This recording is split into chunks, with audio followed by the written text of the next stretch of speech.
You're listening to Scheduling Sin with me, Snowmill. You said that, you can't get me naked. Shit! Son of a bitch. He's right. But just the amount of pounding that happened was just pretty amazing in this swing. Yeah. Like, just the ease of it. Well, that was the thing that I loved. It's like, I could. Well, hello, Mrs. Snow. Hey there. How are you today?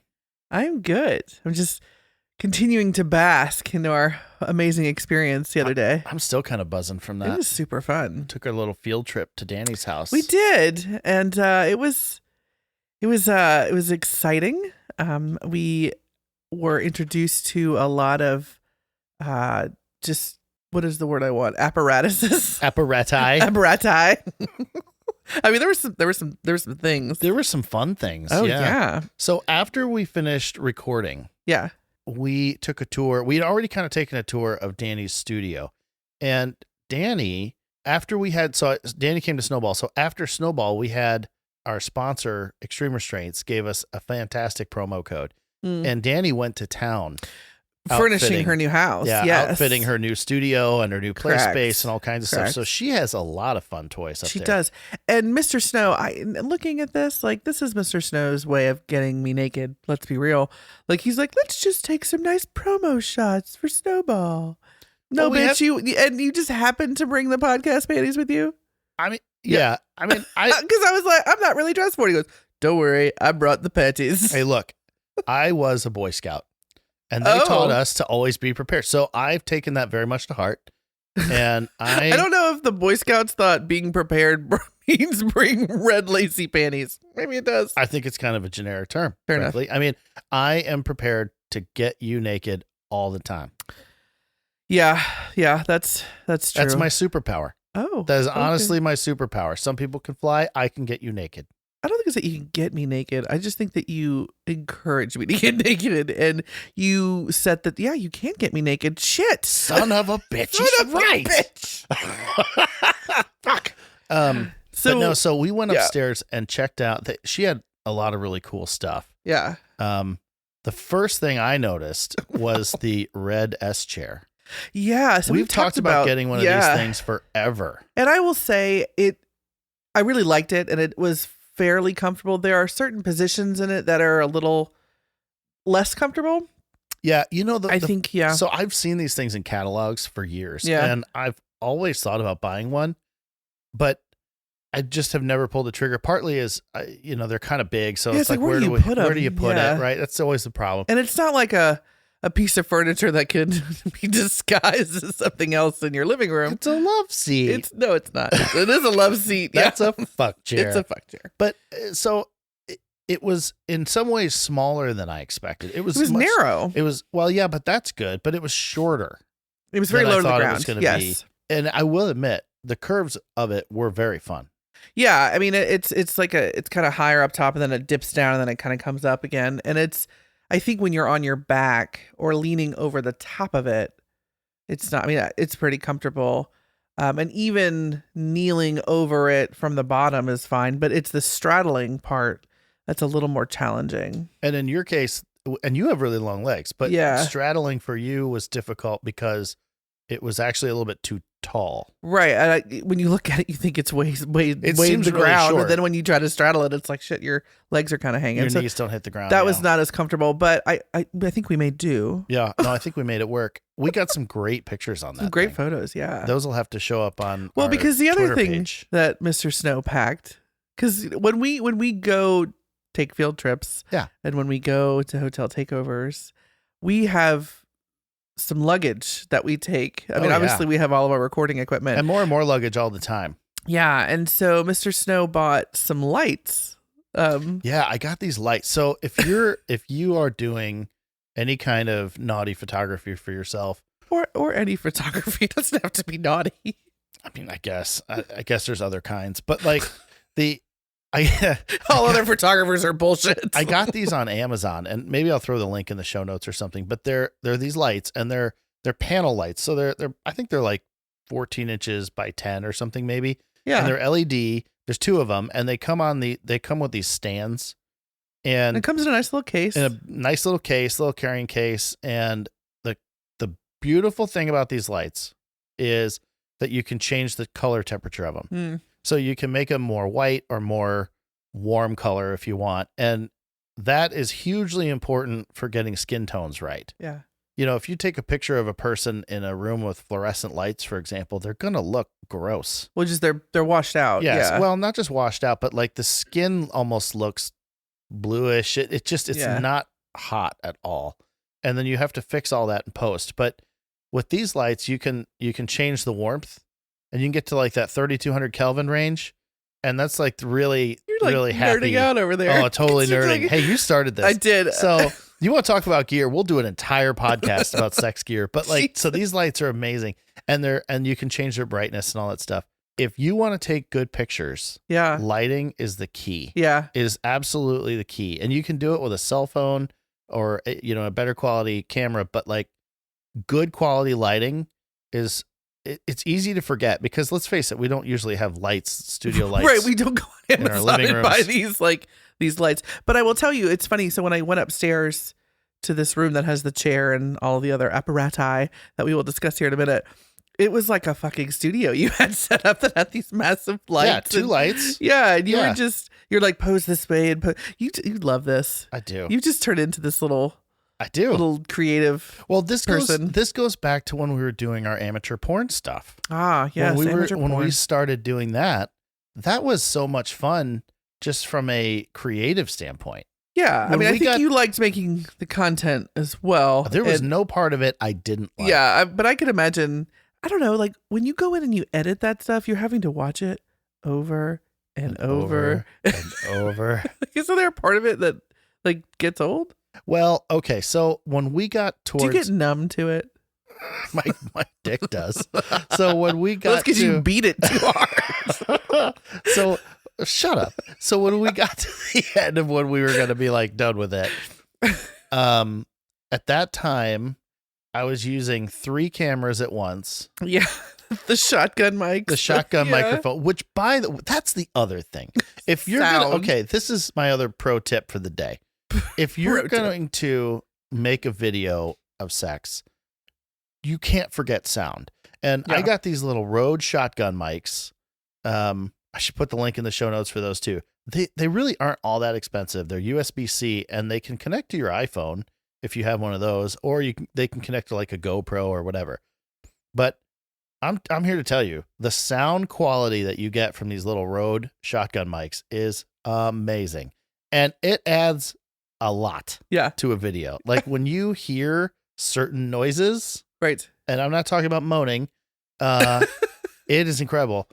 Well, so when we got done doing that, I was using 3 cameras and lights and 2 shotgun mics. Admittedly, that was a lot of content.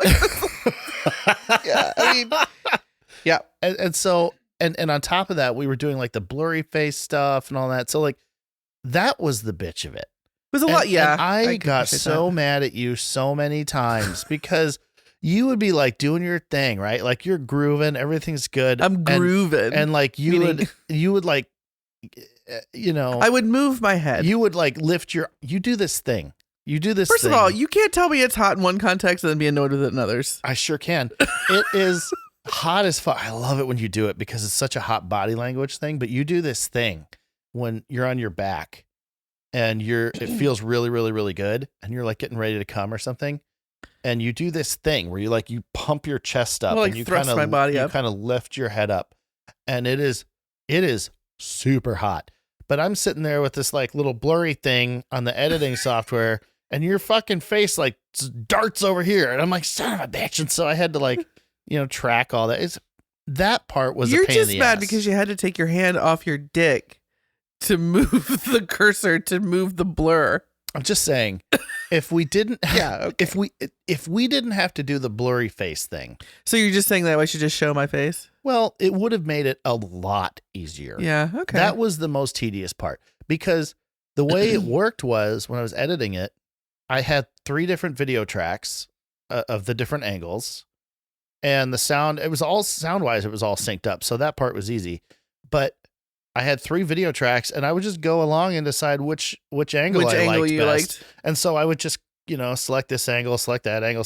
And so that part was easy. it was the blurring thing that made it really tedious. So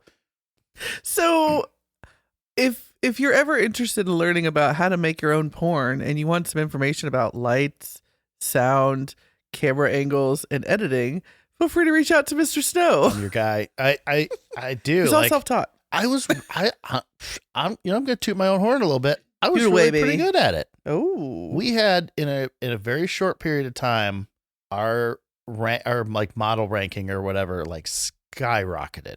yeah. Well, I mean, gosh, this is kind of going off on a tangent, but like, I don't even know how we got here. But I don't either, but this that's fine. But I think, I remember when we started this, obviously I was watching more porn, like more amateur porn than I ever had, really.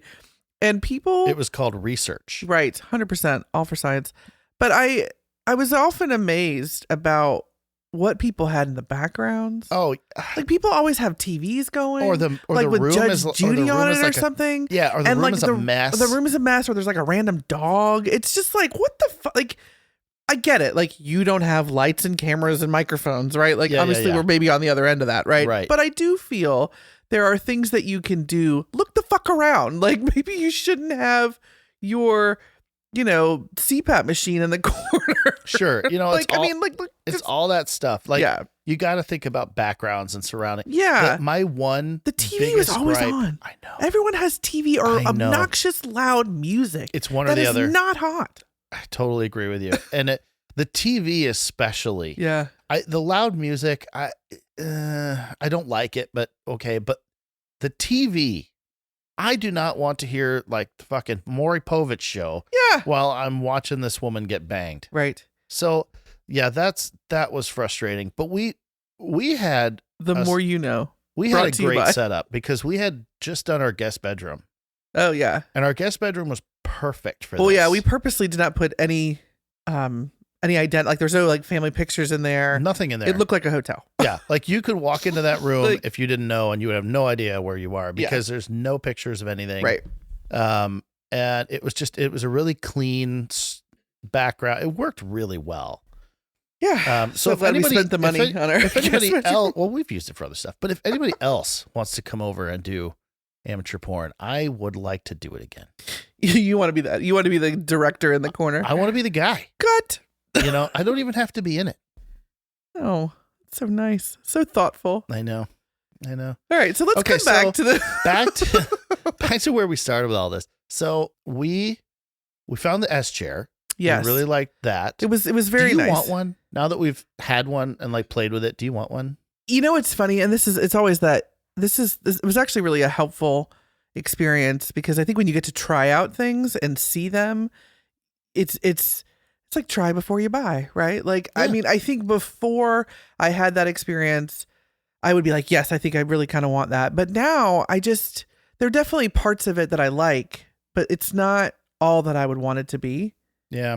So no, I don't think I would spend the money on it, to be honest. They're about $1,000, I think. Yeah, but I think the spanking benches, the benches are probably better for what I would want than like the S chairs. Well, so what is it that you want from it that you think a spanking bench would be better for? Well, because I can get on my knees on it. I can like kind of straddle it and get on my knees. I feel like the positions that I like are more comfortable on a bench than it would be on that chair. Yeah. Well, I guess the other way is kind of modifying that chair a little bit to put kind of a platform for my knees. If that was the case, like if you kind of raised it had up, little things to go on the sides. Yeah. For your knees. I mean, that may not be so bad, but by the time you're spending $1,000 on a piece of furniture and then you have to modify it, it's kind of like, well, the truth is a lot of sex furniture, I think you're mostly going to have to modify because they can't possibly build everything for every get that. Person or body type or situation. Right. I think you should fully expect to modify stuff. Yeah. But I get your point. I mean, you looked fantastic on that chair. That's some nice photos on it. It was nice to see. They'll be on like our Twitter and stuff, which is at SnowMilf on X. Yeah. And we launched a few of them on Discord too, so they're in there too. So the chair was one, and we had quite a bit of fun on that. Posing me and all the things. And then Dani also has a couple other pieces. We didn't photograph all of them, but we definitely kind of looked at them and maybe tried some. But she referred to it as a forced orgasm tower. Yeah, which is kind of an aggressive name. It's kind of an aggressive name. I don't really kind of aggressive. like when I put that in my cart. I feel a little something. Yeah, but like it's forced.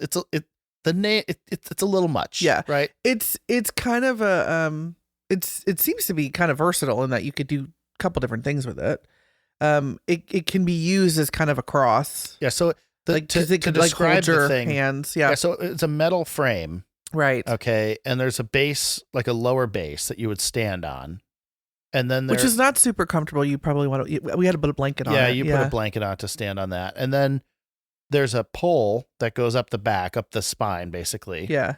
And attached to that pole at the bottom, there's a little a cross piece that comes off for with restraints for your ankles. Right. And then there are about midpoint, there are bars that come off for your hands. And then there's one around your neck. At the top of it, there's a restraint around your neck. Yeah, at the top of the beam. And I was a little surprised on this one that the arm things didn't come out further. They had your arms were kind of at like a 45-degree angle. They weren't all the way out. Yeah. And then it had this little pad in between your legs. Oh, yeah. At about thigh height. Yeah. That came out. And it's not for sitting. Right. That's what I thought. When I first got there, I was like, that's a really tiny little seat. And she's like, that's not for sitting. And I was like, what is it for? It's for a fuck machine. It's an attachment base. Yeah, it's an attachment base for a fuck machine. I was like, I guess that would be why it's a forced orgasm tower, because you're literally strapped in and just getting railed. Which doesn't sound terrible. No, but I think, well, what did you think of it? You got in it. What did you think of it? I mean, I think it was, when you see it, it seems like it's going to be a little more chintzy. Yeah. Like it doesn't seem very sturdy. Right.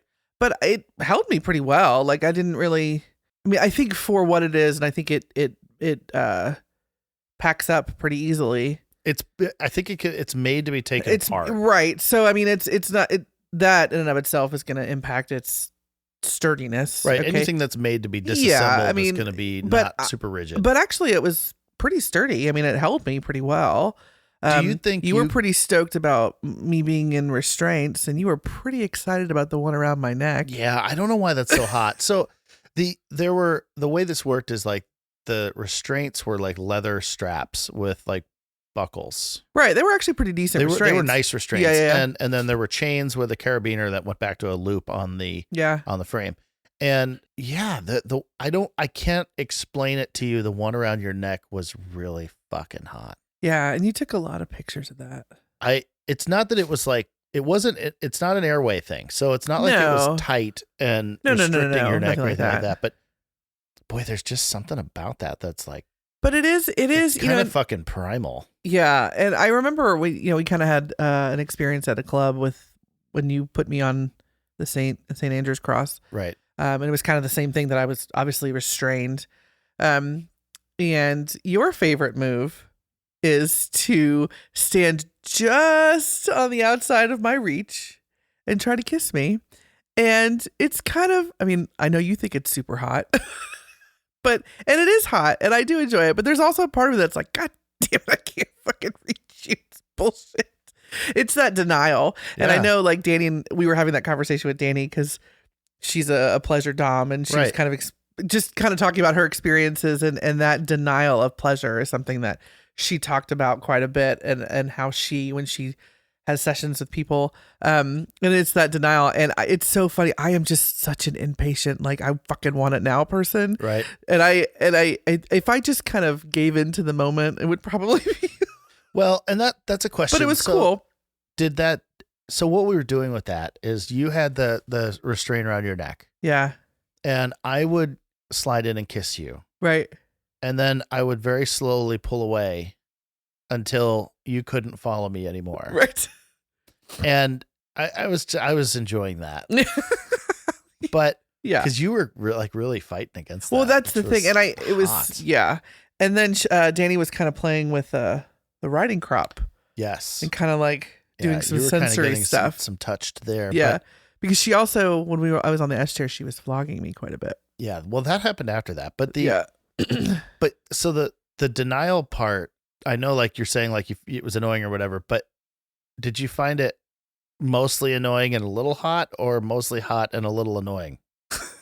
That's such a loaded question. Like, which was it more of? I mean, no, it was definitely hot. I mean, I think a lot of this and a lot of this type of play is very mental. Oh, 100%. Right? I mean, like, it's all mental. So you really have to be in a specific headspace. Yeah. And you weren't quite there and I yet. wasn't quite there at that time. Yeah.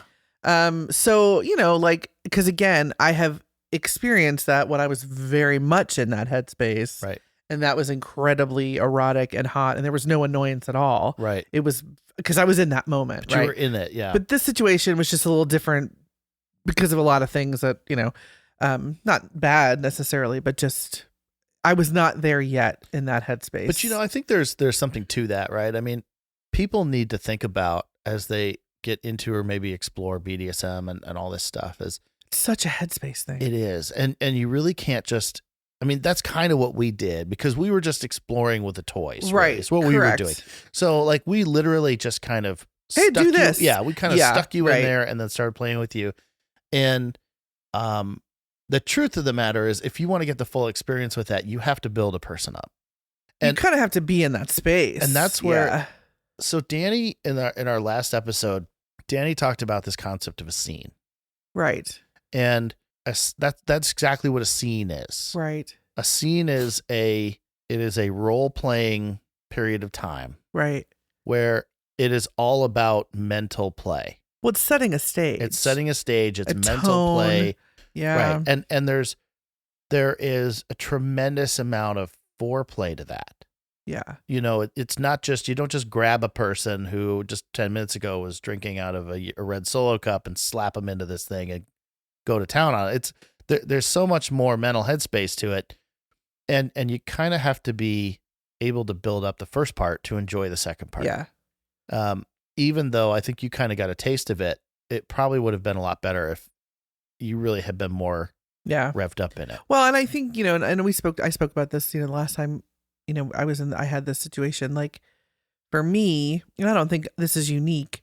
You know, I think we have so much going on in our lives and we're in so many different roles in our lives, like parent, caregiver, you know, employee, working, you know, I have responsibilities here, there. And I mean, and I think there's so much when you get into this power play and these power dynamics, it's such an amazing, and I'm going to say exhilarating experience if you're able to kind of give into it. Yeah. If you can really engage in it and give yourself to it, it's an amazing, freeing thing. Yeah. But it's a very kind of hard thing to plan for, really.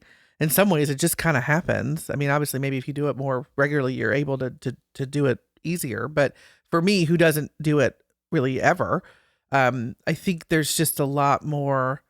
You have to be in a headspace to do it. Yeah, to really enjoy it. And like really be able to give yourself and be vulnerable. And that's hard to do. Well, yeah. And that's one of the things with kink that's exciting. And I'm attracted to kink, not really so much in the hardcore, like heavy kink stuff. Like, right. You know, on the extreme end, there's like gas masks and black latex and cages masks and leashes. That's I'm not there. But what I'm completely on board with is the headspace. It's the head fuckery. It's so fun. It's really hot. I'm 100% on board with that. Yeah. And it's difficult for me to get into that with somebody because everybody has to be really committed to it. And very comfortable. Yeah. And able to feel 100% comfortable and safe. Right. And that's not always easy to manufacture. No, it's not. It's not easy to just make that happen. Right. On short notice with no planning. Right. It's difficult. But yeah, so I would like to explore more of that. I am excited. You know, what you have to do with kink is you have to find out what the participants are the most sensitive about. What is most exciting to them? Yeah.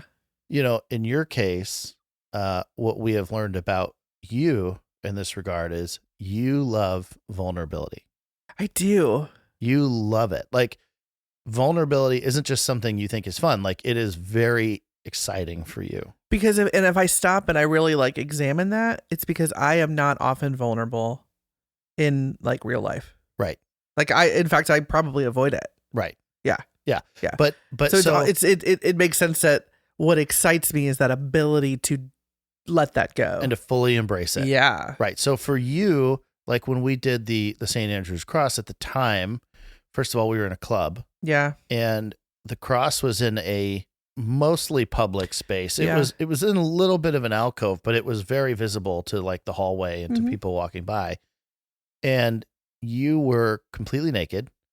And it was completely open. Right. Completely open. Yeah. Restrained on the St. Andrew's Cross, facing outward. And facing the hallway for anybody that came by. Yeah. And you were receiving a ton of pleasure at that time. Yeah. And anybody who strolled by was able to stop and watch and so on. And that is, it's incredible in a lot of ways. You know, it's amazing that you have the courage to experience that. I mean, think about what you're overcoming to do that. But again, I couldn't do that right now here in the broad daylight, like right now. No. You know what I mean? Like we were in a club. We were very much away from our responsibilities, if you will. We had just done a big boudoir shoot. Right. Like, so there was a lot of booze there, but like there was a little bit of alcohol. Not that we were drunk, but like, you know, you got a little social lubricant a lot of going. Little pieces there. Yeah. And you're in a darker, sultry environment. Right. It's very different than randomly in your living room. Like it's just, when you talk about setting a scene. Right. Right. Like that's all part of that. But I think that goes to the point. So like what makes kink exciting, like not just fun, but truly mind blowing is when you're able to reach that point of just fully letting go to whatever it is that excites you, you know, and in that moment in the club, I mean, you talked about it the next day and you were very intensely moved by that experience. Yes. That result that you're talking about, that feeling of like you were like sort of affected by that. Yeah. That is not a feeling that most people ever get to experience. Right. Related to people have good sex, people have great orgasms or whatever. Yeah, but sure.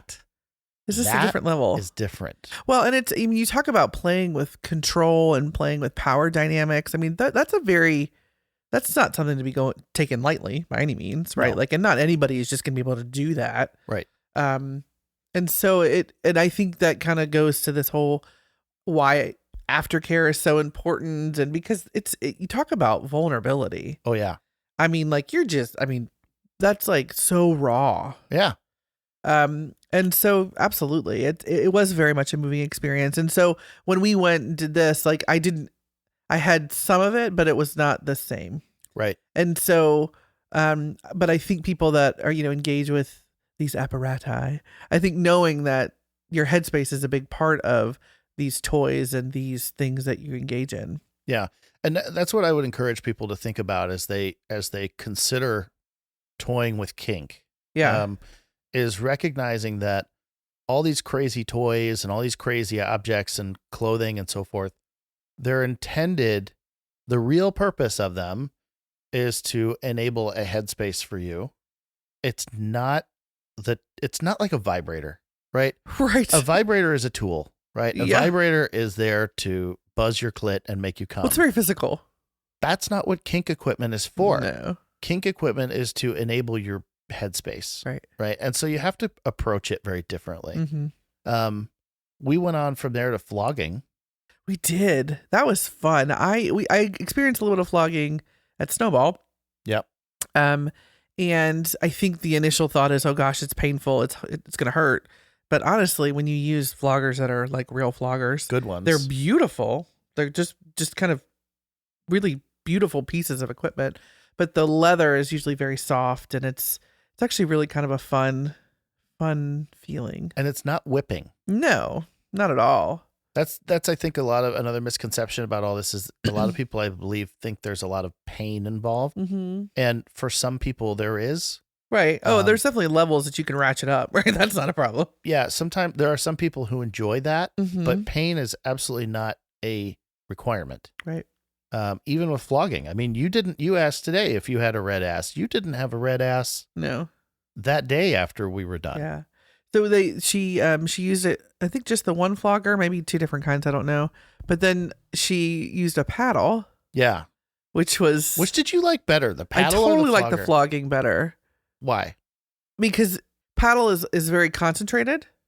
It's kind of a sharper impact. Yes. Yeah. And the flogger was more spread out. I don't know how to explain that. Sure. Like it was just kind of more over a greater surface area of my hot ass than the paddle. It's a lot wider. It's a lot wider. And so I think there's more sensory involved because it covers a more my wide ass. So you got flogged. So, across your ass, also up and down your back and other parts of your body. Yeah. What part of the whole flogging experience did you find most exciting? I mean, I think definitely your lower back and your ass is probably, I don't know where I enjoyed it the most. Yeah. I think one of the things that she did do is she kind of not flogged necessarily, but she kind of slid it across and down my ass and up maybe the front part a little as I'm bent over, which is kind of cool. It was fun making out with you while that was going on. Yeah, you were pretty excited about that. Like you were making out with me while she was behind me. Yeah. That felt really good. Yeah. Yeah. That felt really, really good. So, I mean, again, these are all just experiences that are, again, like you're engaging in this kink piece, but it's not like it's in my head. And again, we have to remember that our level of just kind of normal acceptable is not the same as your average vanilla bear. We're like, it's fine. I put it at a forced orgasm tower. That's totally normal. And we're like, yeah, that's not. We've come a long way. Yeah, it's not the same as, oh, I found a vibrator and we're gonna have a crazy night. Yeah, no, we're like way past that. No, but everybody starts somewhere. That's okay, Yeah, absolutely. But it was good. It was good. So we did that, and then did some flogging, and then we did not use this, but we did look at and see the queening throne. Yeah. So this was really cool. This is like a box. It's like a it's a box, I guess, and it has a hole in the center. Yep. And the woman, I guess, or man, doesn't it's not could be anybody. Could be anybody.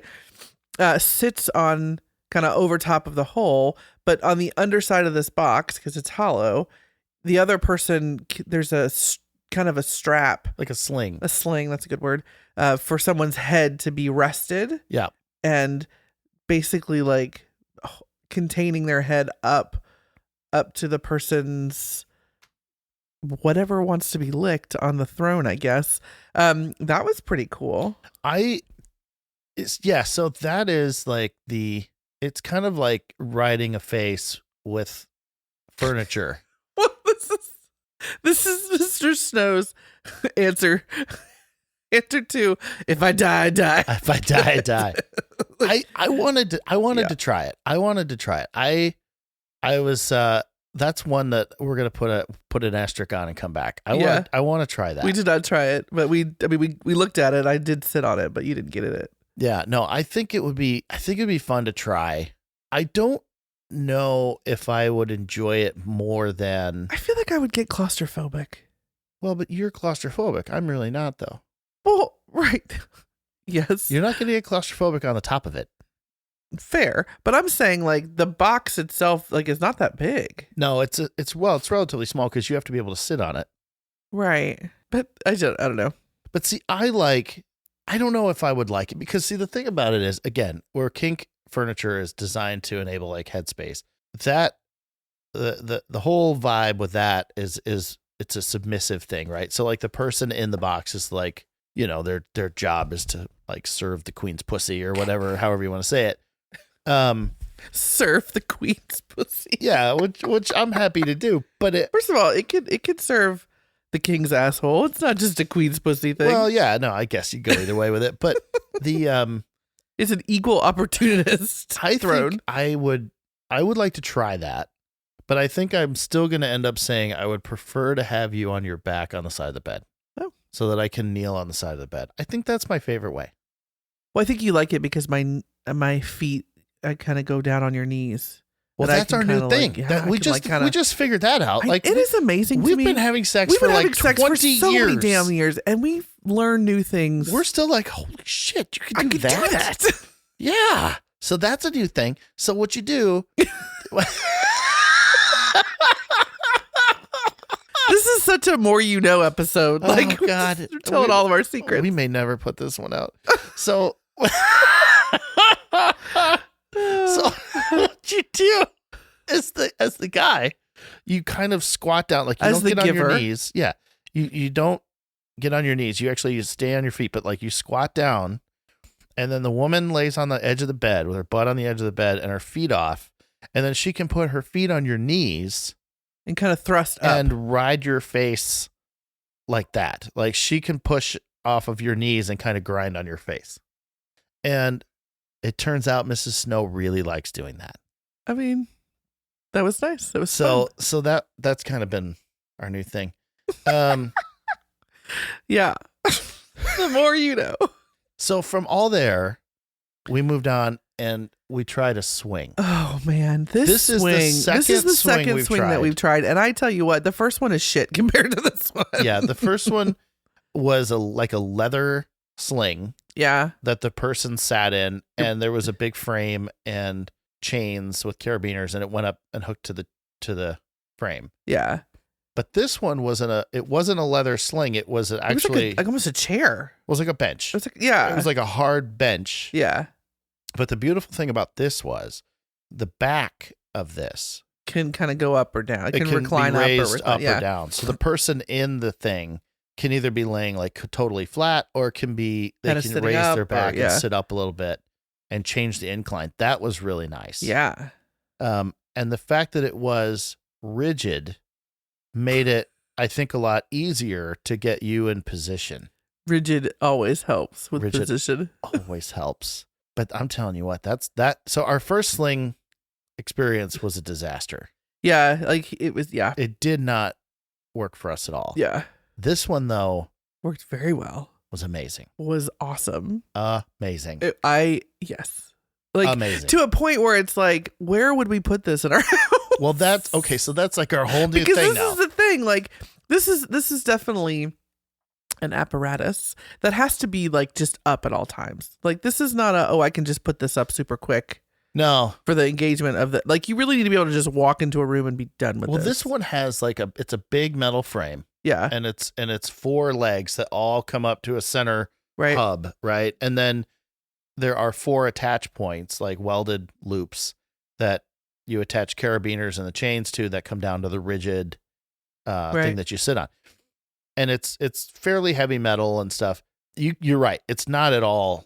It's not at all temporary. Casual sex swing. This isn't a casual fuck swing. Yeah, this is a committed sex swing. But here's the thing. I think, and we talked about this, I think you don't really need the metal frame. Right. You just want to put a bunch of loops in our ceiling. Yeah. And hide them with what? Like planters or what?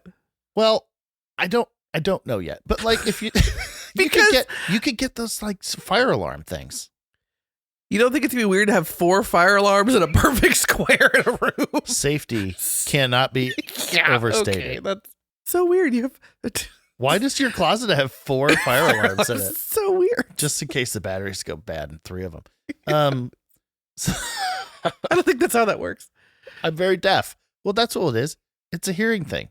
The amount of fire alarms has nothing to do with your hearing. Well, but if they all went off, it'd be louder. But you would just get one that you could like see with the flashing light. You're missing the point. Am I? We're coming up with a story here. Okay. Yeah. Anyway. But if you put eye hooks in the ceiling. Yeah. And you did 4 of them. I mean, I think from a weight bearing standpoint, you'd be fine because you're distributing it across 2 joists, which should be more than enough. Right. And then you could clip the thing to the hooks, and that could be fairly quick. I feel like we need to have a spin-off show of like how to with Mr. Snow. How to record a podcast, how to produce your own porn, how lighting is important. We'll call it Snow Gear. Snow Gear. Yeah. Snow Gear. Yeah. But anyway, back to this whole right. I have never, but I just the amount of pounding that happened was just pretty amazing in this swing. Yeah. Like just the ease of it. Well, that was the thing that I loved. It's like I could have done that all day long. Right. Because I never got tired. Yeah. And yeah. There's just no words. I enjoyed myself. You did for a long time. Yeah.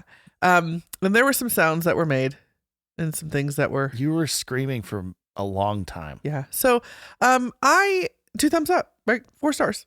Yeah. Great time. Yeah. Great time. So we really appreciate, Dani allowing us to use her space and mess up her space and we'll be back. Yeah. Dani's going to bring some of these things to Snowball, and I'm very excited to see that, and I'm excited to see what our guests get into with it. And I'm hoping that they approach it with an open mind and they're willing to kind of explore and let go a little bit and try some things. Right. I think that'll be a lot of fun to watch. That's going to be Dani's Dungeon at Snowball. And by the way, if you're interested, tickets are on sale now. You can visit schedulingsin.com for more information on tickets. Yeah. So we're pretty excited. But yesterday was a lot of fun. It was just, I think, the whole experience, the obviously the podcast interview we did, and just, learning more about Dani and her dynamics and just her experiences, but also her new space and all of her fun new toys. And it was just, we definitely enjoyed ourselves, and we will be back. I want to talk about this idea of a contract. Oh yeah, we talked about this. So she brought up being in pleasure dom and how between the identified dom and the identified sub, right, the dominant person and the submissive, there is an agreement of some sort. Well, there can be. This is something that some people do. Right. And I think she kind of went into some detail about actually a contract being drawn up. Now, I don't really know how official, quote unquote, a legal binding. It's not a legal binding. Yeah, but I think it's not like that. But I think everyone's, however you engage in this is how you engage in it, right? But I think some of them are probably a little bit more formal than others. Yeah. But the whole process of engaging in this formal agreement and identifying, hard limits and boundaries and what I'm okay with and what I'm not okay with and what do I get and what do you get and we kind of talked about this in the sense that this is kind of, we all do this. Well, we all should be doing this when we engage in play with a couple, an individual, a single, like hopefully we should be having some pretty direct conversations about boundaries and what's this going to look like and what I'm okay with and what I'm not and what my dynamic is and all of those things. Like I think we're doing that. We should be doing that, I should say, on a maybe much more informal level. But in this context, it's much more formal. What would be in your contract? Oh, okay. No. Let me back up. Do you picture if you entered this world tomorrow, do you picture yourself being a sub or a dom? I don't know. I don't have it in me to be dom, but I really don't want to be a submissive. I don't know. Like this is the problem I have. I'm too mouthy to be a sub. You're a little bratty. You're a little bratty. But I also don't think I have it in me. I mean, I feel like in certain contexts I'll be bossy, I guess, but I don't feel like I could commit to being a dominant over a person. Yeah, being dom and being bossy are different things. Yeah. They're different things. And this world is not for everybody. I mean, not everybody is compatible with this kind of play. Well, Mr. Snow is a total dom. Yes, but only in that context. Right. So I'm a shitty sub to Mr. Snow. I can absolutely go there and I can play the dom role. It's not something that normally comes up, and it's not something that normally comes out in play that I do with other people. Like that is it's a unique and special thing. Yeah. And it's not something that I would personally, now everybody does it different. It's something that if I were going to do it with somebody, it would be something that was very private. It's not something that I would do necessarily in public or with an audience. Because of what you like. Because in order to stay engaged in it, in order to stay in character, so to speak, it needs to be very focused. Yeah, no, I guess that makes sense. For me. Yeah. And to do that with someone watching or to do that in front of a crowd for me, I think would be... Yeah, it'd be hard to do. It'd be difficult because then I would be spending time thinking about what other people in the room are thinking. Yeah. And it would mess up the vibe. Yeah. So it's an interesting thing. I don't know. I mean, I'm totally all about playing with power dynamics. And I guess in the power dynamics in which we would play with you being more dominant and me being submissive, I guess I'm good with that. But I don't think I'd want to do that really outside of us. I think as far as like power dynamics for us, it's what works for us is not, I would say it's not really dom sub play. What it is exposure play for you. Yeah. Right? That sounds right. It's play that is it's vulnerability play and it's exposure play. Yeah.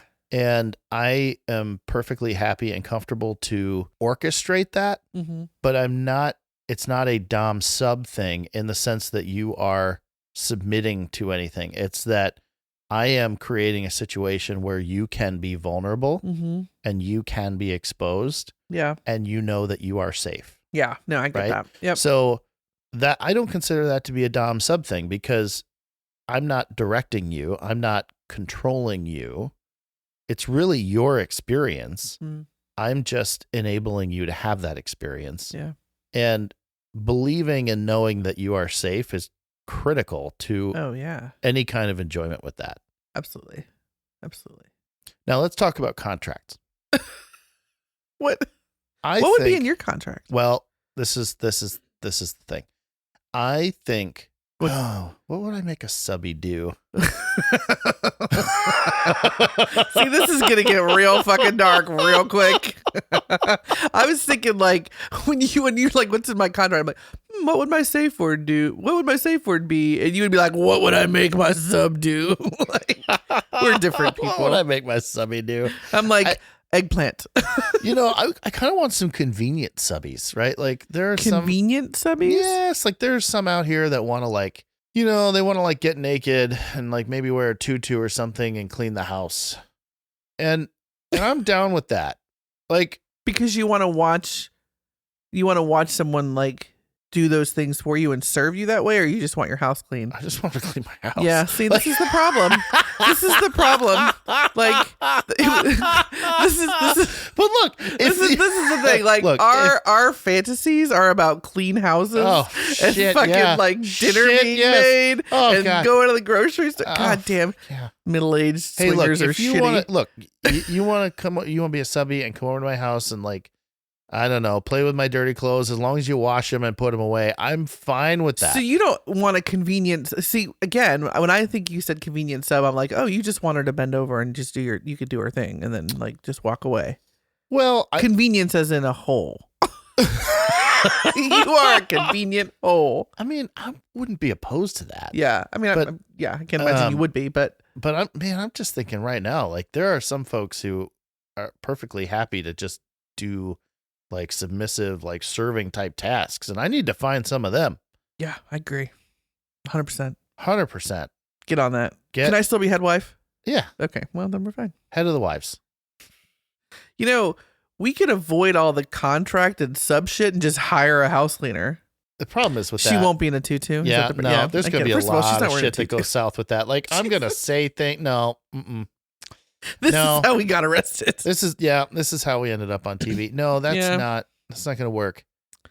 So you want a house cleaner that you can harass and potentially molest. Boy, that sounds a little dark. I feel like you could go on Craigslist and there's a specific room for this. There used to be. Wow. We rest in peace, Craigslist. Yeah, we have really just. It's all fucking dressers now. Yeah, we've really gone off the deep end. Craigslist used to be fun back in like the early 2000s. There was a time when Craigslist was a good time. Yeah, sure. That time's over now. That time's over now. All right. Well, Until we meet again. Until we meet again. But we definitely want to thank Dani again. We had such a great time. And yeah, we look forward to seeing her at Snowball and having her maybe show some of her lovely flogging skills off to our lovely guests at Snowball. And as always, we'd love to hear from you. So let us know if you have anything you want to talk about or a story you want to share, or you just want us to say certain dirty things on our podcast. Just make sure to email us at snowmilf@yahoo.com. And yeah, keep an eye out on X for those lovely photos that we took with those amazing lights that Mr. Snow kept talking about. Hell yeah. Yeah. What else? Did I miss anything? I think that's about it. Okay. Well, I guess we should get in our flogging modes. Until next time. Bye. We want to hear from you. Email us at snowmilf@yahoo.com. That's SNOMILF@yahoo.com. You can also join us on our Discord and have some fun interactive conversations with us. The link is in the show notes. Talk to you soon.